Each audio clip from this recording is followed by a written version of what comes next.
अस्सलाम वालेकुम जी। पिछले लेक्चर के अंदर हम लोगों ने स्टार्ट किया था एक नया chapter sources of international law. उसमें हम लोगों ने डिस्कस किया था article 38 of the statute of the international court of justice, और हमने देखा था कि इंटरनेशनल लॉ के 5 बेसिक सोर्सेज हैं। एक ट्रीटीज़ है, दूसरे नंबर पे हम लोगों ने डिस्कस किया था कस्टमरी इंटरनेशनल लॉ। आज हम बाकी के जो 3 सोर्सेज हैं हम उनको भी डिस्कस करेंगे। आर्टिकल 38 हमें ये बताता है कि जनरल प्रिंसिपल्स ऑफ लॉ जो हैं वो भी इंटरनेशनल लॉ का एक सोर्स है। जनरल प्रिंसिपल्स ऑफ लॉ से मुराद ये है कि हर लीगल सिस्टम के अंदर, हर डोमेस्टिक जो लॉ है उसके अंदर कुछ जनरल प्रिंसिपल्स होते हैं लॉ के। फॉर एग्जांपल, लॉ का एक प्रिंसिपल है कॉम्पनसेशन का, कि अगर आपने किसी बंदे के साथ किसी को इंजर किया है तो अब आपके ऊपर ये लाजिम है कि आपने उस बंदे को कॉम्पनसेट करना। An injury must be compensated, ये एक जनरल प्रिंसिपल है लॉ का। तो आर्टिकल 38 में जो जनरल प्रिंसिपल्स ऑफ लॉ की बात हो रही है वो उन जनरल प्रिंसिपल्स ऑफ लॉ की बात हो रही है जो कि तमाम नेशंस में कॉमन है। इसमें हमारे पास हमने देखा है कि माजी में इंटरनेशनल कोर्ट ऑफ जस्टिस ने जनरल प्रिंसिपल्स ऑफ लॉ को वेटेज दिया है। उसकी एक बुनियादी वजह है, इंटरनेशनल लॉ जो है वो आज भी कुछ एरियाज में अंडर डेवलप्ड है। कुछ गैप्स हैं, कुछ लूप होल्स हैं जो कि इंटरनेशनल लॉ के अंदर बहरहाल मौजूद है। उन गैप्स को फिल करने के लिए जनरल प्रिंसिपल्स ऑफ लॉ जो है वो काफ़ी ज़्यादा मदद देता है। एक केस है permanent court of international justice का, चॉर्जो फैक्ट्री केस। उसके अंदर कोर्ट ने रेपरेशंस का जो एक जनरल प्रिंसिपल है कि एवरी इंजरी और every harm must be compensated by appropriate reparations, इसको अप्लाई किया। ये लॉ का एक जनरल प्रिंसिपल था। इसके अलावा जेनोसाइड कन्वेंशन केस जो है बॉस्निया वर्सेस सर्बिया, उसके अंदर लॉ का एक जनरल प्रिंसिपल अप्लाई होता है, रेस जुडिकाटा, जिसकी कोर्ट ने एप्लीकेशन की। रेस जुडिकाटा का मतलब ये है कि अगर एक मैटर जो है डिस्प्यूट दो पार्टीज़ के दरमियान, उसको हाईएस्ट कोर्ट ने डिसाइड कर दिया है तो वो मैटर उन दोनों पार्टीज़ के लिए फाइनल है। वो जो डिसीजन है वो उन दोनों पार्टीज़ के लिए फाइनल है। ये था जी जनरल प्रिंसिपल्स ऑफ लॉ। ये जो 3 सोर्सेज हम लोगों ने पढ़े हैं, ट्रीटीज, कस्टमरी इंटरनेशनल लॉ और जनरल प्रिंसिपल्स ऑफ लॉ, ये इंटरनेशनल लॉ के प्राइमरी सोर्सेज हैं। बाकी के जो 2 सोर्सेज हैं उसमें आर्टिकल 38 में बात लिखी हुई है कि सब्सिडरी सोर्सेज हैं, जिसके अंदर सबसे पहले आता है जुडिशियल डिसीजंस। जुडिशियल डिसीजंस जो हैं हम डोमेस्टिक लॉज में, डोमेस्टिक लीगल सिस्टम में, जिस तरह के यूनाइटेड किंगडम है, पाकिस्तान है, यहाँ पे एक डॉक्ट्रिन ऑफ प्रेसिडेंट फॉलो होता है कि एक अदालत का फैसला, एक हायर कोर्ट का जो फैसला है वो नीचे वाली अदालतों के लिए बाइंडिंग है। ये जो डॉक्ट्रिन ऑफ प्रेसिडेंट है ये इस तरीके से इंटरनेशनल लॉ के अंदर अप्लाई नहीं होता। इंटरनेशनल लॉ में आर्टिकल 59 है statute of the international court of justice का, वो ये कहता है कि अगर 2 पार्टीज के दरमियान किसी केस के अंदर फैसला आया है कोई, तो वो जो डिसीजन है वो सिर्फ उन दोनों पार्टीज के लिए बाइंडिंग होगा।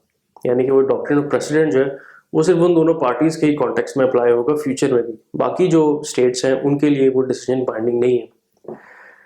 जुडिशियल डिसीजंस जो हैं इसके अंदर इंटरनेशनल कोर्ट ऑफ जस्टिस के फैसले भी आते हैं। इससे मुराद permanent court of international justice के भी डिसीजंस हैं। इसके अलावा जो परमानेंट कोर्ट ऑफ आर्बिट्रेशन है वो भी आते हैं, और जो बाकी ट्रिब्यूनल्स हैं जिस तरह ईरान यूएस क्लेम्स ट्रिब्यूनल है उसके फैसले भी जुडिशियल डिसीजंस के ही आते हैं।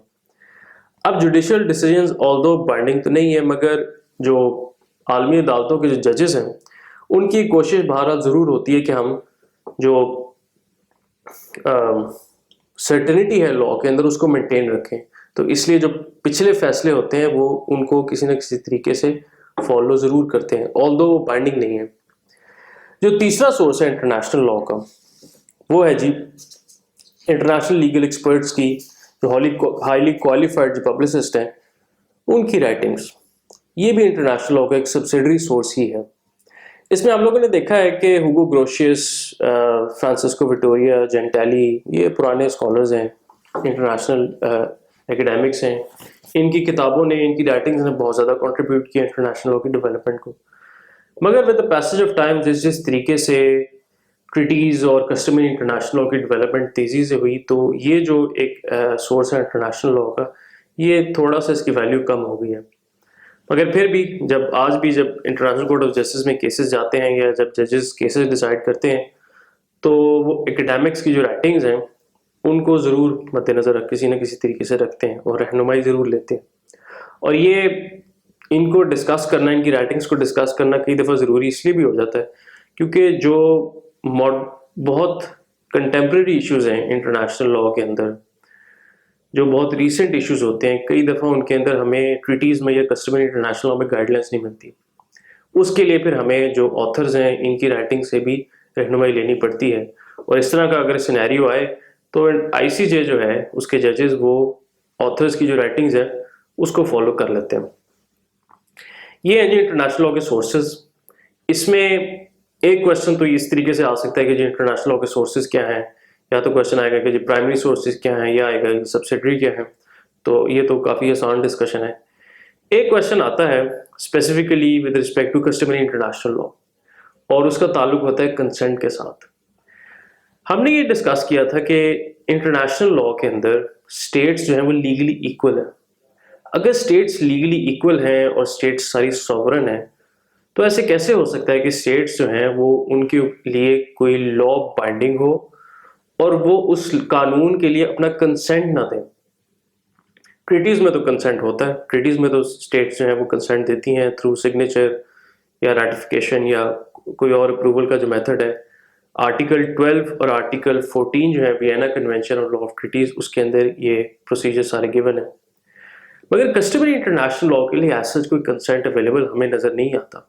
कस्टमरी इंटरनेशनल लॉ की जो दो एस्पेक्ट्स एलिमेंट्स हैं वो है स्टेट प्रैक्टिस और opinion juris. Strictly speaking consent तो यहाँ पे अवेलेबल नहीं है। इसका एक आर्गुमेंट तो ये दिया जाता है कि जी जो ओपिनियन ज्यूरिस है वो कंसेंट के इक्विवेलेंट है, क्योंकि ओपिनियन ज्यूरिस जो है वो एक मेंटल एलिमेंट होता है स्टेट्स का कि वो ये समझ के कोई एक्ट कर रही है कि ये लॉ है। इस आर्गुमेंट के अंदर जो मसला है वो ये है कि हम मेंटल एलिमेंट को इक्वल टू कंसेंट किस तरीके से कर सकते हैं। ओपिनियन ज्यूरिस तो रिक्वायरमेंट है कि कस्टमरी इंटरनेशनल लॉ को कस्टमरी इंटरनेशनल लॉ माना जाए, एक कस्टम को लॉ माना जाए।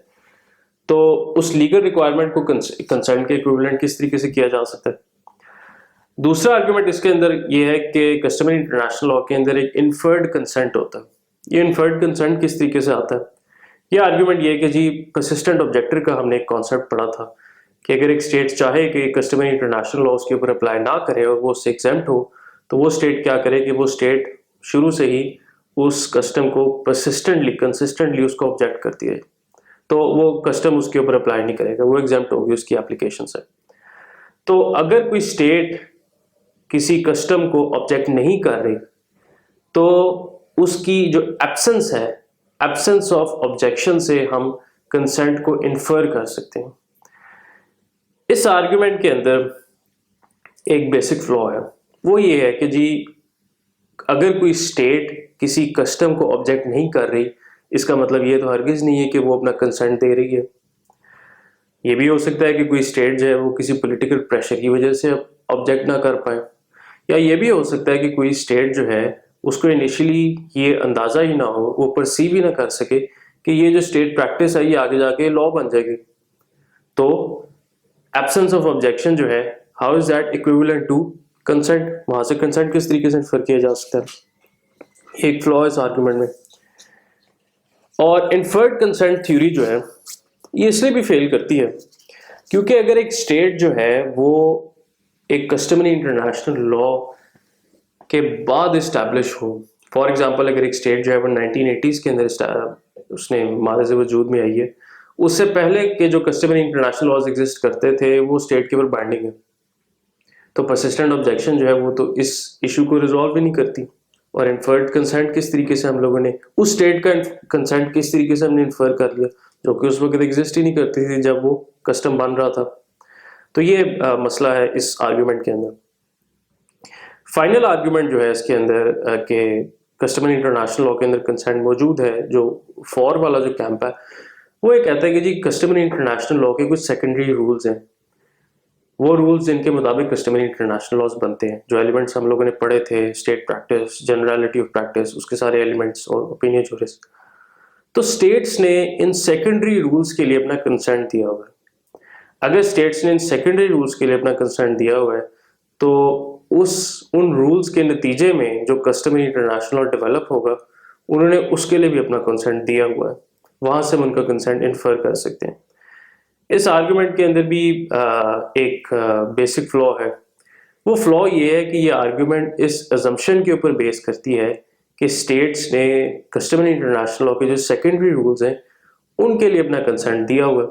हालांकि हमारे पास तो ऐसा कोई प्रूफ नहीं है कि स्टेट्स ने कस्टमरी इंटरनेशनल लॉ के सेकेंडरी रूल्स के लिए भी अपना कोई कंसेंट दिया हो। तो ये एक लेआउट है इस डिबेट का। इसको हम कंक्लूड इस तरीके से कर सकते हैं कि ट्रीटीज जो है उसके लिए तो कंसेंट होता है, उसकी जो डिटेल्स हैं वो अगला जो चैप्टर पढ़ेंगे ट्रीटीज का उसमें मजीद डिटेल में देखेंगे कि वो किस तरीके से है। मगर कस्टमरी इंटरनेशनल लॉ के लिए एज सच जो एक्सप्रेस कंसेंट है स्टेट्स का वो नहीं है। इसके दो इश्यूज डेवलप अराइज होते हैं इससे। एक तो इंटरनेशनल डायमेंशन है कि स्टेट सॉवरन है, स्टेट्स लीगली इक्वल हैं, उनके लिए मसला है। एक इंटरनल डायमेंशन है, वो ये है कि जी स्टेट्स जो हैं, डेमोक्रेटिक स्टेट्स जो हैं, वो क्योंकि इंटरनेशनल लॉ के जो ऑब्लिगेशंस अराइज होती हैं वो स्टेट्स के लिए होती हैं, इंटरनेशनली भी होती हैं, और कई दफ़ा उन्होंने इंटरनली भी उनको अप्लाई करना होता है। तो एक डेमोक्रेटिक स्टेट जिसने एक लॉ के लिए अपना कंसेंट ही नहीं दिया, वो उसको अप्लाई किस तरीके से करेगी? तो एक इंटरनल डायमेंशन भी है इसके अंदर, इंटरनली कैसे उसको अप्लाई करेगी। तो ये मसाइल हैं इसके अंदर। तो ये बात दुरुस्त है कि कस्टमरी इंटरनेशनल लॉ में कंसेंट जो है उस तरीके से नहीं है जिस तरीके से ट्रीटीज के अंदर होता है। और जो आर्ग्यूमेंट्स दिए जाते हैं फॉर के लिए कि कंसेंट है कस्टमरी इंटरनेशनल लॉ में, जिस तरीके से इन्फर्ड कंसेंट की थ्योरी थी या ओपिनियन ज्यूरिस की थी, या तीसरा पॉइंट जो हम लोगों ने डिस्कस किया, इन आर्ग्यूमेंट्स को भी बड़ी आसानी से रिबट किया जा सकता है। ये जी हमारा सोर्सेज ऑफ इंटरनेशनल लॉ। इस चैप्टर को अगर आप पढ़ना चाहते हैं तो मार्टिन डिक्सन की जो किताब है text book on international law, उसमें ये चैप्टर अच्छा लिखा हुआ है, कैटेगोरिकली हर चीज़ को डिस्कस किया हुआ है। उसके अलावा अगर आप डिटेल पढ़ना चाहते हैं तो मैल्कॉम एंड शॉ के अंदर भी अच्छी है, और किसीसी की बुक है उसके अंदर भी इसकी अच्छी डिटेल लिखी हुई है। तो अगले लेक्चर के अंदर हम लोग ट्रीटीज को डिस्कस करेंगे। आपसे आइंदा मुलाकात होती है। Thank you.